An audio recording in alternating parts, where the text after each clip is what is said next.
এসেছিলেন আজকে, কি করলেন? আমি কালকে এসেছিলাম বীরভূমে, ইলামবাজারে একটা ইফতার মাহফিল ছিল, তো ইফতারে অংশগ্রহণ করতে কালকে এসেছিলাম। তারপরে বোলপুরে ছিলাম। আজকে যেহেতু আবার আমার ডিস্ট্রিক্টে ফেরত যাব, প্রোগ্রাম আছে অনেক, হোলির দিন। সবাইকে আপনাদের মাধ্যমে দোল পূর্ণিমার শুভেচ্ছা জানাই। পাশাপাশি দাতা বাবার কাছে এসেছিলাম, যেহেতু বীরভূমে পা দিয়েছি। আমি এর আগেও বহুবার এসেছি এখানে, তার মধ্যে একবার দাতা বাবার কাছে একটি চাদর চড়িয়ে আবার ফিরে যাব মুর্শিদাবাদে। আজকে কি আর কোনো প্রার্থী ঘোষণা করবেন?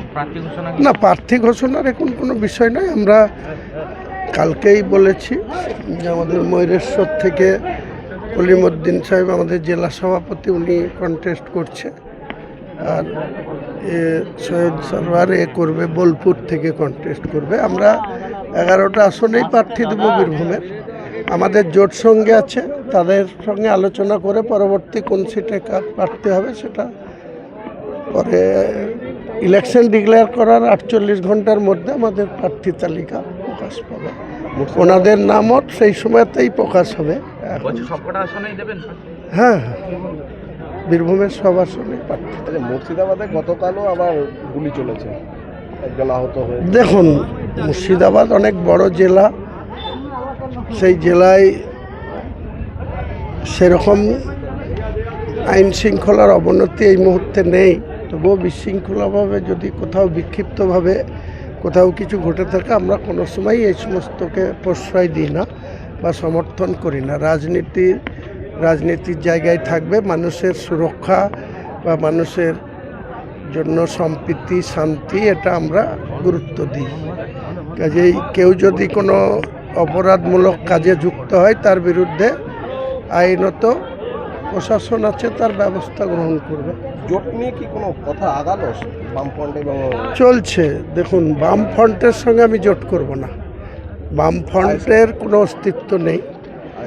সিপিএমের অস্তিত্ব আছে, কারণ যখন 34 বছরের সিপিএমের শাসন ছিল, তখন তাদের শরিক দল আরএসপি, ফরওয়ার্ড ব্লক, সিপিআই তাদেরকে বুদ্ধবাবু এবং জ্যোতিবাবুদের জন্য তাদের শরিক দলের যে প্রতীক তাতে ভোট দিত। 2011-তে সিপিএম ক্ষমতাচ্যুত হওয়ার পর যতগুলি নির্বাচন হয়েছে, কি পঞ্চায়েত নির্বাচন, কি পঞ্চায়েত জেলা পরিষদের নির্বাচন বলুন, আর পৌরসভা বলুন, আর বিধানসভা লোকসভা বলুন, কোথাও আমরা দেখিনি যে একটা প্রধান নির্বাচিত হয়েছে আরএসপি দলে। বা আর আরএসপির নেতা যারা ছিলেন, ক্ষিতি গোস্বামী, তিনি উল্লেখযোগ্য একজন নেতা ছিলেন। তার একটা মেয়ে তৃণমূল করে, আর একটা মেয়ে, ছোট মেয়ে, সেদিন বিজেপিতে ঢুকেছে। তাহলে তাদের এমনিতেই অস্তিত্ব নেই। কাজে আমি সেলিম সাহেবের সঙ্গে কথা বলেছি, এখনও কথা চলছে। আইএসএফের সঙ্গেও কথা চলছে। তো কংগ্রেস তো একা লড়বে বলেছে, ওরা সর্বভারতীয় দল, তাদের একা লড়ার অধিকার ঘোষণা করেছে। তাদের সঙ্গে আমরা কেউই, তারা আলাদা লড়বে, লড়ার অধিকার আছে।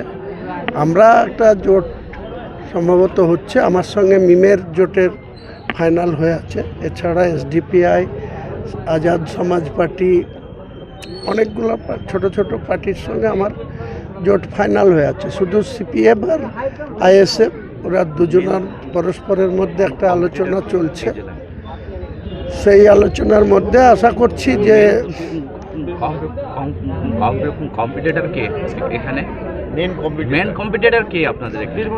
দেখুন, আমরা শাসক দল যেহেতু বীরভূমে টিএমসি, এবং সেই টিএমসির 11টা সিটের মধ্যে 10টা তারা জিতে আছে, একটা মাত্র দুবরাজপুর সিট বিজেপি জিতে আছে। তার স্বাভাবিকভাবে বীরভূমে শাসক দলের সঙ্গে আমাদের কন্টেস্ট হবে, এটাই ভাবতে হবে।